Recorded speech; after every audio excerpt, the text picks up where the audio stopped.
From the KSL Broadcast House, this is Sunday Edition with Doug Wright. Good morning and welcome to Sunday Edition, once again coming to you from my home here in Holiday, Utah. There is a concerted effort underway in the state of Utah, and it's not just Democrats talking about this time.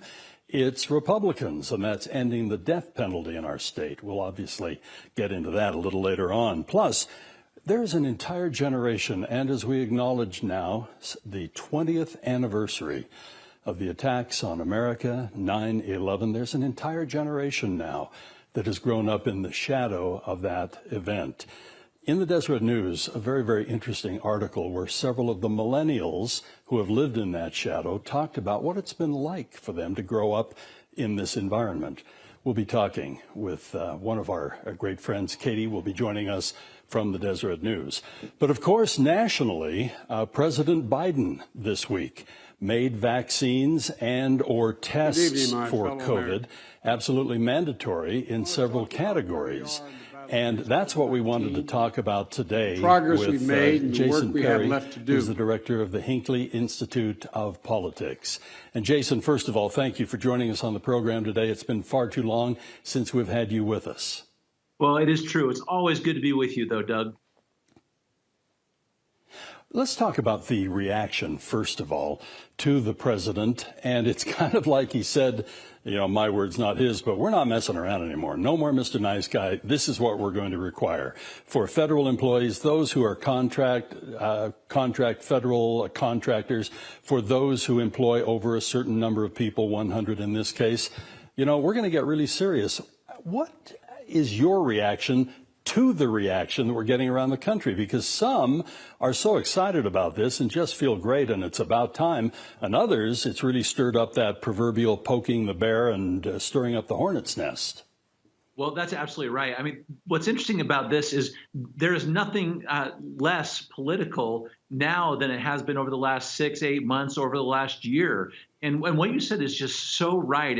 As you look across the country, there is a segment of the population. There's some people say this is all about my constitutional rights. This is about my freedoms that are under attack here. And then there's another segment of the population, as you said, that is just thrilled about this announcement. There's those that have just wanted him to do it, but there's even people in these big business communities who have been wanting to do something like this, but have not been able to thread that needle. So some of those people and those businesses in particular are saying, finally, we have an opportunity to push this decision off on someone who's telling us what to do, and it's a big relief for them. And we're seeing responses from both sides, kind of in these two categories. Some businesses, I remember Goldman Sachs, one of the very first, who said, look, if you're not vaccinated, you're going to have to be checked every single day. We're going to test you or some reasonable amount of time. Others have talked about doing it, wanted to do it, but felt that, well, if they didn't have governmental support somewhere, they'd just be eaten alive. What effect is this having on our Utah businesses? Well, it's having an effect across the board in terms of the employees themselves. It's having an impact on the supply chain. It's having an impact on our ability to get goods and services.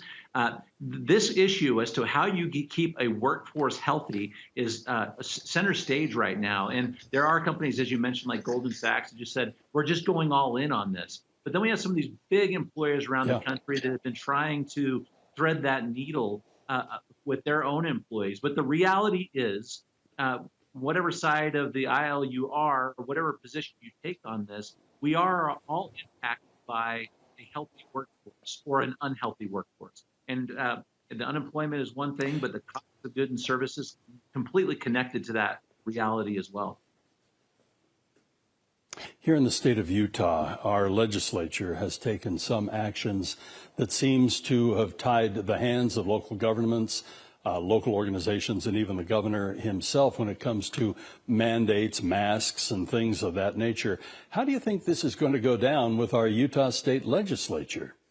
Well, we've had people respond almost immediately. So I'll tell you, from our congressional side, I think Senator Mike Lee had a response within seconds from this announcement. And to our legislative leaders, or even our governor, have come out saying, Good evening, it's been something they're trying to walk this line, is we are all in favor so far. They're saying we're all in favor of people getting this vaccine, but we're not sure it's legal at all for the President of the United States to tell us that we have to. And that's what we're seeing from our legislature. And you are right. They passed legislation this last session that talked about when you can do a vaccine requirement. They gave parameters on masking also. And so as businesses have been trying to navigate that, this is a complicating layer here, but the state of Utah has been trying to take this on their own with their own Utah approach to vaccines. And I expect we're going to see some lawsuits filed. Our own Attorney General Sean Reyes for the state of Utah has already talked about the fact that he is looking into whether or not this is a constitutional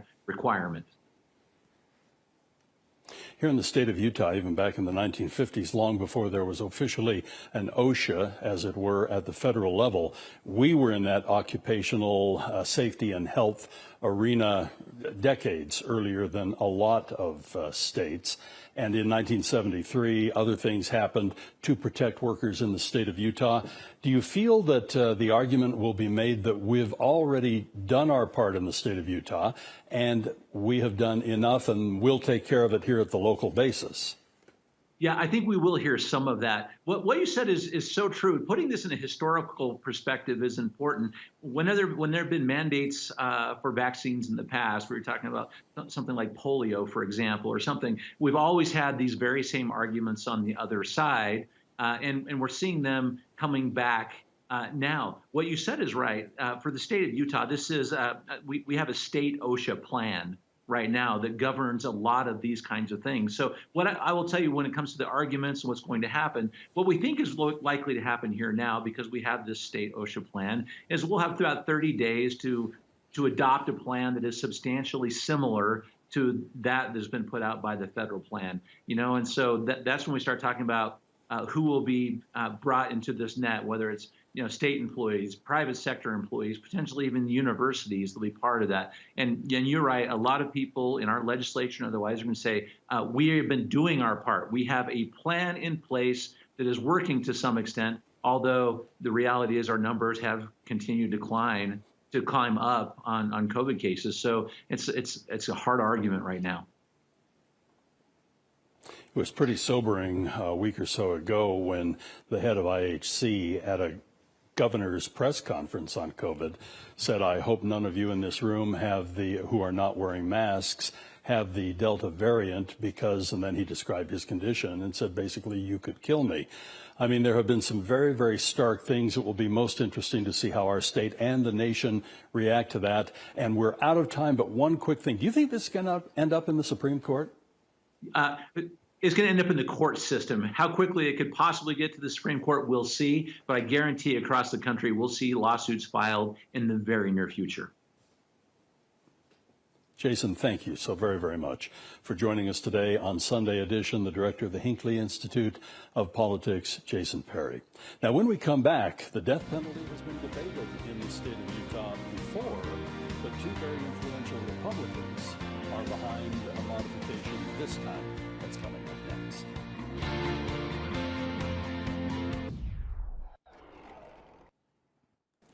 Well, this has been a hot topic of debate in the country for a long, long time, the death penalty nationally, but also here in the state of Utah. But what has changed? We have the Utah County Attorney, David Leavitt, saying now that he will not go for the death penalty anymore, raising the ire of some people and to the great relief of others. And certainly on Utah's Capitol Hill, it's been discussed before and bills have appeared. But this time, two prominent Republicans are behind legislation. That includes Representative Lowry Snow and then also Representative Dan McKay. We have Greg Skordas, who is joining us on the line right now. And Greg, we so appreciate you joining us with your background in the law. You recently ran for Attorney General of the state of Utah. Do you believe now, with David Leavitt's action in Utah County and with two prominent Republicans like Representatives Lowry and McKay, could this set the stage differently on Utah's Capitol Hill? Could the death penalty change in our state? I think it could, Doug, and I think we set the stage for this years ago, maybe a decade ago or longer, when the legislature decided to add another element to the capital offense, and that is the option for a jury to have life without the possibility of parole. In other words, a person cannot possibly get out of prison under certain circumstances. And I think that's given the populace some solace that these really outrageous offenders are never going to see the light of day. I think we've also seen that the death penalty just isn't working as it's supposed to. We're taking much, much too long between trial and the time a person is through with all their appeals, and it gets to the point where they can actually go through the execution. And that has taken so long and has been so gut-wrenching and so hard on victims that the idea of having a quicker closure where a person pleads guilty or is found guilty and they're just buttoned up, they're just put away in prison for the rest of their life, is an option that I think a lot of Utahns and a lot of people, Americans, have decided is really a favorable option. You mentioned the gut-wrenching thing for the victims' families and those who knew and loved the individuals who usually, unfortunately, sadly, we're talking about murders here, heinous events that have happened in our state. And I've often wondered what that must be like to have everything dredged up with appeals and hearings and so on, and all of the gut-wrenching details are coming out once again to live through. Yeah, and I prosecuted some of these cases, Doug, in the late 80s and early 90s. I was at the district attorney's office, and we did death penalty cases. And back then, they weren't necessarily common by any means, but they were certainly more common than they are now. And the families would just go through really a very, very difficult time. And then even after the case went to trial and the defendant was found guilty and the jury went through their deliberations and decided that the death penalty was appropriate, that the appeals that kick in on those cases are much, much more involved, take much, much longer than appeals on a regular murder case. They go through state court, they go through federal court. We're arguing the constitutionality, the cruel and unusual punishment, and even the way that we're carrying out the death penalty anymore is being challenged. So I think really victims, and this has been my experience both as a defense attorney and a prosecutor, are happy to have quicker closure, more defined closure, and the knowledge that the perpetrator will never be free again and will never be in a position to hurt someone again. And that's really what victims want, not necessarily this like you described, a gut-wrenching process, and maybe 10 or 15 years from now, someone could be executed. It's interesting, the evolutionary process that many of us, and I will openly admit to that. Years ago on my old radio show, I'd go, yeah, death penalty, absolutely. It ought to be in the quiver of justice that we have. It ought to be one of our tools that we could use. And to see my evolution and feel the evolution of society over the last several decades in particular. But like you, we've discussed this before, there are some acts that are so heinous and individuals that are so reptilian. I think of Ted Bundy, honestly. And you go, boy, if anybody ever deserved to exit this world and face his maker, it was Ted Bundy. I still have that somewhere back deep in my heart and soul, but I have really changed on death penalty in general. Yeah, and I think a lot of us have. But you know, you're right. You're absolutely right, Doug. Sometimes you hang on to the notion that what if just a true monster comes along, a Jeffrey Dahmer, Ted Bundy, Timothy McVeigh, people that are just commit multiple homicides and just horrible, egregious. I mean, I think that a lot of people think maybe we should hang on to the death penalty for the worst of the worst, but that's not the way it's applied, and that's not the way it's worked. And I think that the concern in this state, and it's been moving forward, like you say, more and more. There's a little more momentum every year toward doing away with the death penalty and just giving the jury the option of life in prison without the possibility of parole. It's cheaper, it's more streamlined, and I think it's going to prove to be better for victims' families. Let's talk about the victims' families for a moment. I have heard, and I've read several articles and magazine articles about this, that many families believe there really will be I've never liked this word closure, but a finality to this, that this will finally be the end for them. Many families have found that not to be the case.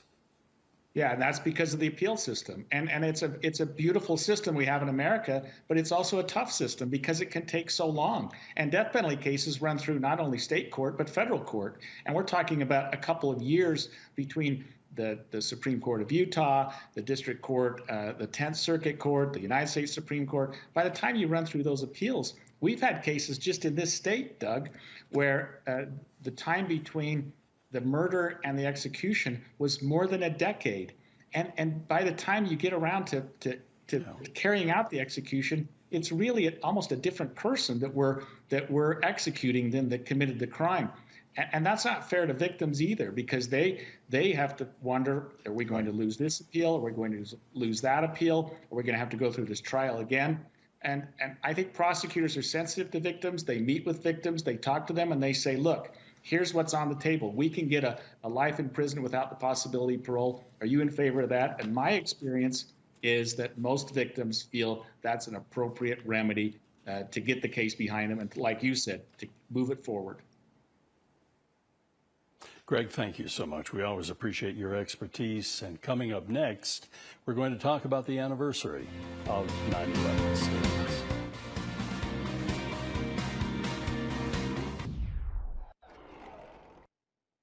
As we look back this weekend on the 20th anniversary of 9/11, first of all, it's hard to believe that much time has gone by. And what's also hard to believe, there's a whole generation now of young Americans who have grown up in the shadow of this tragic event, and their lives have been dramatically affected. Our producer pointed out that for many of them, they have no idea that at one time you could just take the whole family back and stand at the gate and welcome people at the airport.